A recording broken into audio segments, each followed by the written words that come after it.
once again, back once again, back once again, back once again, back once again with a beat. Let the bass kick. Hey, I'm Scott. Welcome to the Wisdom in All Things podcast, where each episode is an attempt to help you quickly understand and apply wisdom in all things, mind, body, and soul. I try to search and sift through some rather interesting things from credible sources, pull them together for bite-sized pieces that will really help you out. This episode, you need to become a morning person. I probably should have given you fair warning before I said that, right? For those non-morning people. And I do mean you need to become a morning person. Here's a quote from Michael Hyatt. He says, as it turns out, morning people do have a little bit of an edge over night people. I'm going with that. Thank you, Michael. And my premise is this. Your best day starts early. There are a number of reasons that should convince you to seriously consider becoming one of us, or at least give it another try. The impact it'll have at work, it lessens stress, you'll be more reliable, more alert, could lose weight. Sounds almost magical, doesn't it? Though I love being a morning person, there was a time when I didn't have any choice. I was working the morning show in radio, and that, well, of course, requires you to be up in the mornings, early in the mornings, every single day. But now that I have the choice, it has become the best time of my day. You might be saying, Scott, it'll never happen, even if I wanted it to. Then I would ask you to do two things. Give some thought to this podcast, but at least consider getting up just a little earlier to taste and see the benefit it can be.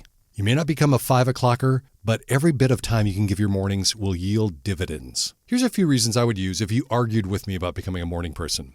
First, feed yourself first. This puts you in the best position to help others. You get what you need, and you'll be able to provide what others will require of you. It's reserving the best, most productive time of the day for yourself.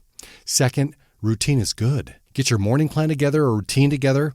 Because as Michael Hyatt says, a morning ritual can be something that really sets us up for a productive day if we really think through it intentionally. Third, take control of your day. Lose control of your mornings, lose control of your day. A good productive day starts the night before by dealing with any sleep issues. And fourth, use it before you lose it. Take the energy of those first few hours in the mornings with no interruptions to surge forward on things that matter most. When you hit the office, your time and your energy become someone else's. So use it before you lose it. So let's talk about creating your morning routine. In his This Is Your Life podcast, it was season 6, episode 9, Michael Hyatt offers 9 easy steps for becoming a morning person. And this is based on an article he wrote on establishing routines, which is what he is suggesting as an approach to mornings.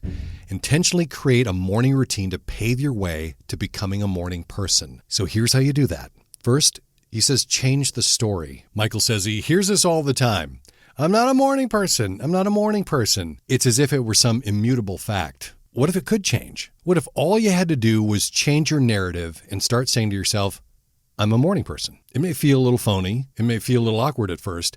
But at the very least, just stop saying to yourself, I'm not a morning person. Secondly, determine what's at stake. What if you don't change? What if you don't become a morning person? What's at stake? Maybe nothing, but maybe it's that book that never gets written. Maybe it's that job you could have gotten if you had been willing to get up earlier and become a morning person. Maybe it was that time with your kids that you could have really invested in. But what do you lose by not becoming a morning person? Third, plan your sleep. We spend 1/3 of our lives asleep. Would it make sense that we would plan for better sleep